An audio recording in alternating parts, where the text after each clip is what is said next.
Hello friends, ఇవాల్టి మన వీడియోలో ఎమ్మీ స్వీట్ రెసిపీ బాదుషా. జ్యూసీగా అలా నోట్లో వేసుకుంటే కరిగిపోవడమే కాదు, సూపర్ టేస్టీగా చాలా బాగుంటాయి. ఇంట్లోనే చాలా సింపుల్ వేలో పర్ఫెక్ట్గా బాదుషాని ప్రిపేర్ చేసుకోవచ్చు. Let's start.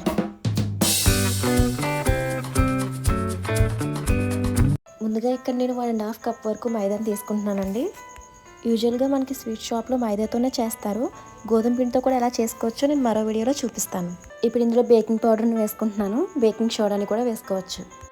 అలాగే చిటికెడు సాల్ట్ని వేసుకోవాలి. 1 స్పూన్ నెయ్యిని వేసుకుంటున్నాను. ఇప్పుడు వీటన్నింటినీ మొత్తం అంతా బాగా కలుపుకోవాలి. ఇందులోకి నెయ్యిని కరగబెట్టాల్సిన అవసరం లేదండి, డైరెక్ట్గానే వేసుకోవచ్చు. ఈ నెయ్యి బేకింగ్ పౌడర్ అనేది కూడా మనకి బాదుషాలు గుల్లగా రావడానికి హెల్ప్ చేస్తాయి అన్నమాట. బయట స్వీట్ షాప్స్లో అయితే ఎక్కువగా డాల్డానే ప్రిఫర్ చేస్తూ ఉంటారు బాదుషాలు గుల్లగా రావడం కోసం. బట్ డాల్డా అన్హెల్దీ కదా, అందుకే ఇక్కడ నేను నెయ్యిని ప్రిఫర్ చేస్తున్నాను. సో వీటన్నిటిని వేసుకున్న తర్వాత బాగా మిక్స్ చేసుకోండి. బైండింగ్ కన్సిస్టెన్సీ రావాలి. పిండి మొత్తం మాయిస్ట్గా తయారవ్వాలండి, అప్పుడే గుల్లగా వస్తాయి. ఇప్పుడు అందులో తగినన్ని వాటర్ వేసుకుంటూ గట్టిగా కాకుండా బాగా లూజ్గా కాకుండా కలిపి పెట్టుకోండి. అప్పుడే బాదుషాలు అనేవి పర్ఫెక్ట్గా వస్తాయి. వాటర్ ఒకసారి వేసేయకుండా కొద్దిగా వేసుకుంటూ కలుపుకోండి. పిండి కన్సిస్టెన్సీ ఇక్కడ చూపిస్తున్నట్టుగా ఇలా ఉండాలి. ఇలా ఉంటే మనకి బాదుషా పర్ఫెక్ట్గా వస్తుంది. లోపల ఏరీనెస్ కూడా బాగుంటుంది. ఇలా కలుపుకున్నాక మూత పెట్టేసి 10 నుంచి 15 నిమిషాల వరకు పక్కన పెట్టేసుకుందాం. ఇప్పుడు స్టవ్ మీద ఒక గిన్నెని పెట్టుకుని 1 కప్ షుగర్ని వేసుకుంటున్నాను. 1 కప్ షుగర్కి 1/2 కప్ వాటర్ అయితే సరిపోతాయి.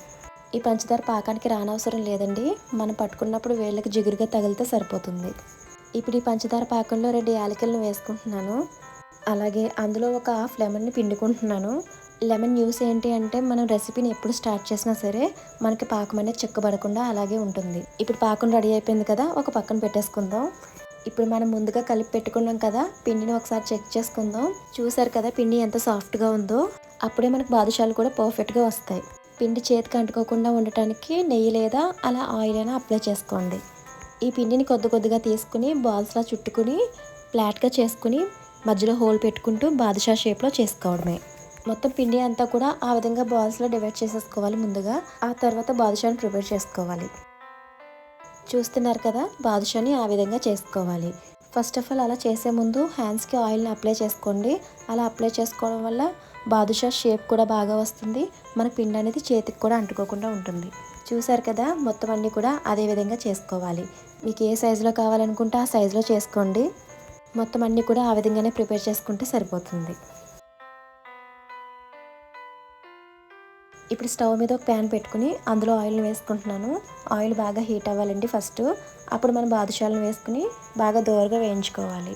అలా మొత్తం అన్నీ కూడా ఒక్కొక్కటిగా వేసుకుని ఒకసారి కలిపేయకండి గరిటెతో.